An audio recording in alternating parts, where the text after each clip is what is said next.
These babies, they can't be ours." "What are you saying?" Right in front of her. She heard the crying, but the parents' silence was even louder. It was a thick silence. Cutting. The kind that doesn't need words to wound. The room froze. The nurse stopped in her tracks, clipboard in hand. The adoption officer looked up, face tense, and Naomi stood completely still.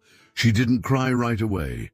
She remembered the first ultrasound, the blurry image on the screen, the strong heartbeat, the shy smile she had tried to hide from the doctor, and now those two babies, the ones she had carried for 9 months, the ones who only existed because she had said yes, were alone. Why? Because they were the wrong color. But she didn't turn her back, and the entire country heard the story that couple wanted to erase. Do you believe racism still lives inside so-called respectable families? Stay with me till the end. This story will turn your heart inside out. Naomi never planned to be a mother, at least not like that. At 30 years old, she had already learned to survive with little. She lived in a small, rented apartment on the outskirts of Atlanta, worked night shifts as a cleaning assistant in a hospital, waxed floors, cheap gloves, silence, and cold hallways. But there was something in Naomi that even the longest shifts couldn't take away. She still believed in the idea of doing good. It was during one of those endless nights that she saw the flyer taped to the wall of one of the doctor's offices, looking for gestational surrogate. Couples seeking their dream of starting a family, full support and medical guidance guaranteed. Naomi didn't pay attention at first, but a few days later she saw the same flyer again, this time in the break room, with a QR code. She scanned. The video started with soft music, a white couple, elegant, smiling in slow motion, Amanda and Charles Whitmore. She, an event planner. He, a financial engineer. In the video, Amanda spoke with a shaky voice. "We've tried everything, IVF, adoption, but nothing worked. Our biggest dream is to love a child. We just need help getting to them." Naomi held her breath. Her paycheck barely covered the bills. Her mother's health insurance was behind on payments. But it wasn't just that. For the first time in a long time, she felt she might be part of something bigger, not out of obligation, not out of charity, out of choice. If my body can be a bridge to a life, then let it be. But it wasn't an easy decision. Naomi stared at that screen for minutes. She felt a different kind of weight in her chest, not fear, but something older, something deeper. All the times she herself had felt unwanted came rushing back. Her mother's whispered words echoed in her memory. "We didn't have much, but you always had a lap to fall into." Maybe that's why Naomi couldn't see this choice as just another job. It was more than that. It was personal. She stayed up all night, thought about the bills, the tight living, the risk of getting too close. But she also thought about what it means to lend your body to something that starts out small and ends up changing everything. And for the first time in a long while, she cried. Not out of sorrow. She cried because even without knowing how she could still be part of something beautiful. And that's how she contacted the agency. Interview, medical questionnaire, psychological evaluation approved. In less than 2 months, Naomi had signed the contract. So had Charles and Amanda. The fertilization would use Amanda's egg and donor sperm selected by the clinic based on the couple's characteristics. Everything by the book, everything legal. The meetings would be limited, only those required by the agency. No affection, no involvement. Naomi didn't know the names of the OB or the anesthesiologist, but she knew the names of the parents. And as strange as it was, she wanted it to work. She wanted to believe that the contract was just the start of something beautiful. What she didn't know was the intensity that beauty would carry with it. The first meeting took place in a white room at the agency. Amanda wore a beige blazer. Charles, a light blue linen shirt. Naomi arrived on time. Amanda shook her hand with cold fingers, smiled with her lips, but not with her eyes. Charles just nodded politely, like greeting a new employee. "We hope everything goes smoothly." "Thank you for your willingness," Amanda said, reading from a piece of paper as she spoke. The agency staff explained everything: exams, procedures, number of mandatory meetings. The surrogate would receive monthly visits and, if needed, psychological support. Nothing beyond that would be required. Amanda and Charles agreed. So did Naomi. And so it began. The embryo was implanted in March. 2 weeks later, the test came back positive. Naomi got the news alone, sitting on the fire escape of the hospital where she worked. Her phone was still buzzing in her hand. The screen read positive. She looked around. No one cheered. No one knew. There, between a peeling wall and a rusty railing, a new life had just begun. In secret, she leaned her head against the cold concrete wall, closed her eyes, and for a moment she didn't think about what came next. Not the clinic, not the contract, not the couple. She only imagined what she didn't yet know. A sound she might hear soon, the sound of a heart beating inside her body, a body that was no longer hers alone, and in that silence, in the middle of the night, she smiled to herself, not out of joy, but out of something rare, presence, because for the first time in a long while, she felt that, even if invisible to everyone else, she was exactly where she needed to be. The agency sent flowers. Amanda sent a short message. "Thank you. Please follow all the recommendations." Charles sent nothing, but Naomi kept going. She avoided stairs, cut out coffee, started sleeping on her side. At 10 weeks, she felt her first wave of nausea. At 14, her first scare, a sharp pain that lasted through the night. At 18 weeks, the bump was already visible. At home, sometimes she'd play soft music and lie on the couch with her hand resting on her belly. "Hang in there, little one. The road's still long." That's when the doctor made the announcement. There were 2 twins. The agency notified the couple. Amanda replied with an emoji. Charles remained silent, but Naomi felt something else. It wasn't love. It wasn't attachment. It was care, as if her body somehow knew that those 2 hearts beating inside her needed more than anyone was giving them. And even if only for a short time, she would be their whole world. Naomi didn't plan on getting attached, but the kicks came stronger. Each day, and with them, a question she tried to ignore. What if no one shows up to take them? It was a Tuesday, 4:17 a.m. Her shift had been calm. Naomi woke up with a different kind of pain, deep, as if her body knew. This is it.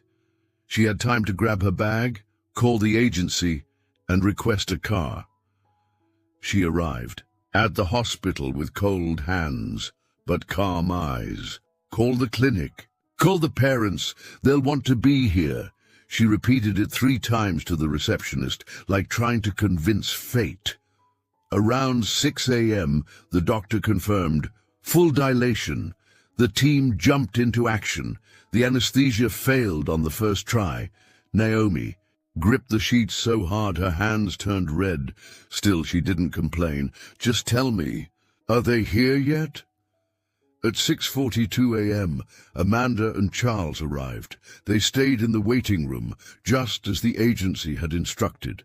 The staff recognized them by their expensive clothes and their hollow expressions. Amanda looked restless.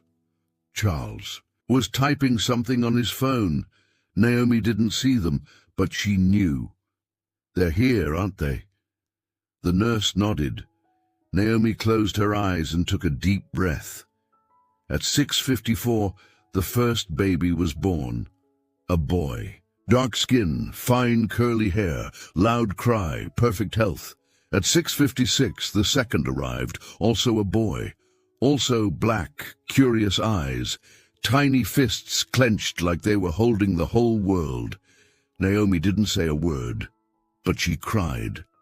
The nurse took them to the next room, where the couple was waiting. 10 seconds later, the scream cut through the hallway.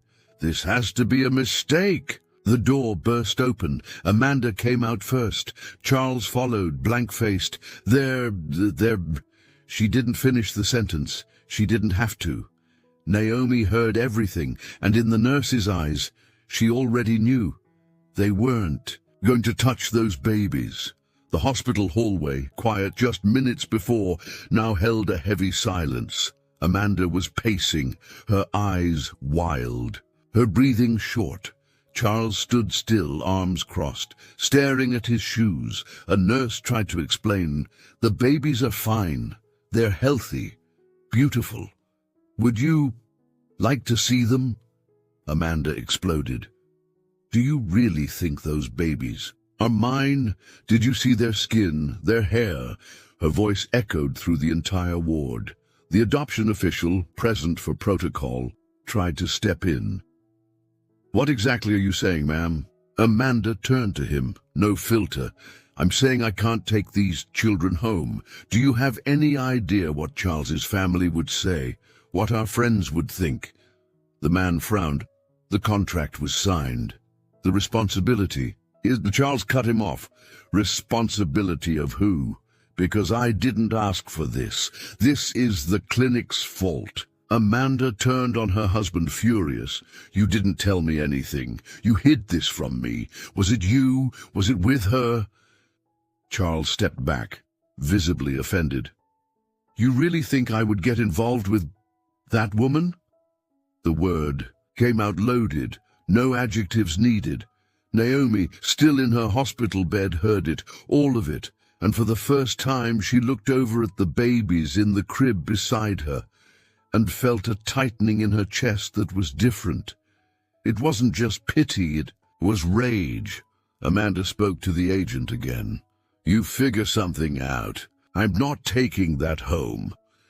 "Ma'am, you're referring to 2 human babies," the agent replied, tense.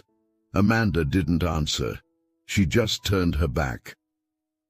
Charles stood there for a few seconds, then followed his wife. They left, without signing anything, without looking back. A nurse approached Naomi. "Did you hear that?" Naomi closed her eyes, exhausted, but steady. "I heard. And I saw, too. I saw that these babies aren't being rejected by mistake. They're being rejected for who they are." The room was quiet. Dim lights, the AC humming softly. Naomi still felt pain. Her body drained, her belly empty, her mind full, but the sound from the crib beside her left no room for doubt. One of the babies was crying, the other was sleeping, forehead furrowed. "Can I hold them?" The nurse hesitated. "You want to hold them?" Naomi nodded. "They need someone right now, and I'm here." One by one, the 2 babies were placed in her arms. The first calmed down within seconds. The second let out a soft sound, almost a purr. Naomi looked at them closely, for the first time, with her heart quiet, but her whole body speaking. She felt their warmth pass through the thin hospital gown. She felt the exact weight of 2 tiny bodies that didn't know how to smile yet, but already knew how to feel. Their little hands trembled. Their small brown feet brushed against her gown as if they were searching for something ancient. And Naomi understood. This wasn't just about now. It was about before. She remembered her mother, sitting in a straw chair, holding her close. her hand tracing slow circles on her back while humming a song that barely had words. She remembered the scent of soap on a dish towel, the dim light in the kitchen, the sound of crickets outside, and then she smiled, a tired smile, a full smile. "You don't have names yet, do you? Well then, breathe, because today, no one's going to leave you behind." She rocked them gently and sang the same lullaby her mother used to sing when Naomi was little. The nurse stood there for a while, then quietly stepped out. Naomi cried, not out of sadness. It was as if everything was hurting, in the right place. She didn't know who those boys really were. She didn't know the donor's name, or why they'd been rejected, but in that moment, she knew what mattered most, that neither of them had asked to be born, and neither of them deserved to be. That night, Naomi didn't sleep. She stayed in the rocking chair, both of them in her arms, whispering, "As long as I have strength, you'll have my arms." Naomi stayed one more week at the hospital, not as a patient, but as a shelter, as a refuge. Her body still hurt. But what weighed most was the agency's silence. The social worker showed up on the second day, clipboard in hand, rehearsed voice. If the parents refuse to claim them, protocol calls for placement in permanent care until possible adoption. Naomi didn't yell. She didn't argue. She just looked at the two boys wrapped in hospital blankets and said firmly, "I'll take care of them until everything is resolved." But deep down, something had already been resolved. Naomi had no doubt. She looked at their round ears, the strong chin, the arch of their brows. They were her features, not just skin-deep memory, blood. A nurse noticed. "Have you thought about doing a DNA test?" Naomi hesitated, then nodded. "Just to confirm what my heart already knows." The nurse made the call. She connected her with a lawyer who worked on public interest cases. The next day, the hospital collected the samples. Naomi, the two babies. The clinic was notified and refused to cooperate. The lab guaranteed confidentiality. 10 days. Naomi left the hospital holding both boys in her arms, with a blanket over her chest. At home, a friend from church lent her a crib. Another brought clothes. Naomi got organized. She learned to change diapers with one hand, to soothe one baby while rocking the other. But what no one expected was that 2 nights after coming home, her milk came in out of nowhere, naturally warm. Naomi cried, the baby at her breast. "I swear I didn't plan this, but I think the body knows when the soul chooses to stay." The bottle became a supplement, her arms never again optional. On the 10th day, the email arrived. Naomi wasn't alone. The church friend who'd lent the crib was with her, making tea. In the kitchen, Naomi sat on the couch, laptop in her lap, heart racing. She clicked. Result, 99.98% genetic match. Naomi covered her mouth with her hand. The tears came before the scream. Her friend ran from the kitchen. "What happened?" "Naomi, what is it?" Naomi pointed at the screen, sobbing. They're mine, not just out of care. By blood. The genetic material used in the procedure had been switched. The clinic had made a fatal mistake. In the days that followed, the lawyer filed a lawsuit against the clinic, against the Whitmores. Amanda gave an interview to a local blog. "It was all very confusing. The children's appearance caught us off guard, but we never meant to hurt anyone." Charles tried to play the victim, said his reputation was being destroyed over a mistake that wasn't his. Naomi stayed silent. The court spoke for her. At the hearing, the judge read the case file, looked at the couple, then at Naomi. We're not here to debate color. We're here to recognize responsibility and, above all, humanity." Then she issued the sentence. The clinic was found guilty of gross negligence. The couple, guilty of abandonment and emotional damage, both ordered to pay compensation to Naomi for the children's care and well-being. The Whitmores banned from adopting for 5 years. Months later, the couple filed a lawsuit against the clinic. But by then, time wasn't on their side. Naomi walked out of court with her head held high. On the way home, she stopped at a pharmacy, bought diapers, and smiled. The compensation wasn't a fortune, but it was enough to cover the essentials: a new rental in a safe neighborhood, 2 identical cribs, side by side, in the room she painted herself, a trusted nanny for the days she had to work outside the house. Naomi returned to work with reduced hours. She accepted a part-time job at a physical therapy clinic. Light, cleaning, respectful environment. That was non-negotiable. She didn't want to stop working. She wanted her sons to grow up knowing that dignity is built with hard work too. In her free time, she did everything: diapers, baths, appointments, clothes folded. With care, she fed them attentively, gently, nursed them while softly reading poetry. The 2 boys were growing up healthy. Malik, the more restless one, seemed to love music. He tapped his fingers, giggled at new sounds. Jordan was more introspective. He liked watching lights. He was mesmerized by the way the sun reflected on the window in the late afternoon. Naomi watched them and said, "You weren't planned, you were sent." She built a routine. Nothing was easy, but nothing felt like a sacrifice. Little by little, the story began to spread. First, among neighbors, then through a friend who worked at a public school and wrote about her on a local blog.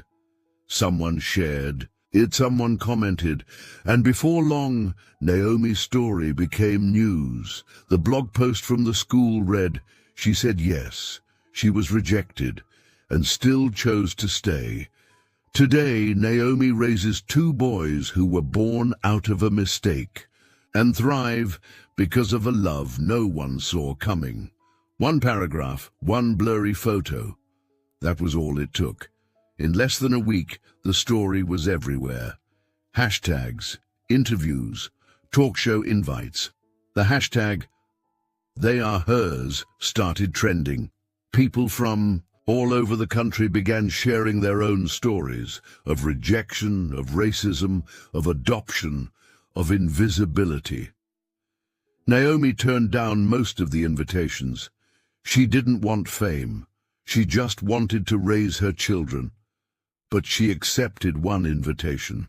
From a public school in the neighborhood, the same one where her friend worked. She arrived with the boys holding her hands. She sat in a plastic chair in front of 100 students sitting on the floor. She spoke calmly, no teleprompter, no script. "I'm not an example, I'm just someone who chose not to walk away. They were born into chaos, but they're the most certain thing I've ever known." A little girl raised her hand. "Did you forgive their parents?" Naomi paused for a few seconds, then replied, "I didn't have to, because they were never the parents. I was, from the very beginning. They just took a while to realize it." The auditorium gave her a standing ovation. An independent journalist filmed it. The video went viral. The story reached Congress. Anti-racism groups began using the case as a symbol. Naomi never gave speeches at protests, but in a radio interview, she said something that stuck. "Sometimes you don't have the perfect plan. You just have a choice. Either you love or you repeat the cowardice." Malik and Jordan grew up seeing their mother for who she really was. Strong, present, human. And when they asked about what happened, she'd say, "You were born out of a mistake, but I stayed out of love." The world tends to celebrate those who win, but sometimes the greatest victory is simply staying. It's planting a seed. Naomi wasn't a hero. She didn't save the world. She saved 2 little boys, and along the way, she showed that love doesn't depend on blood.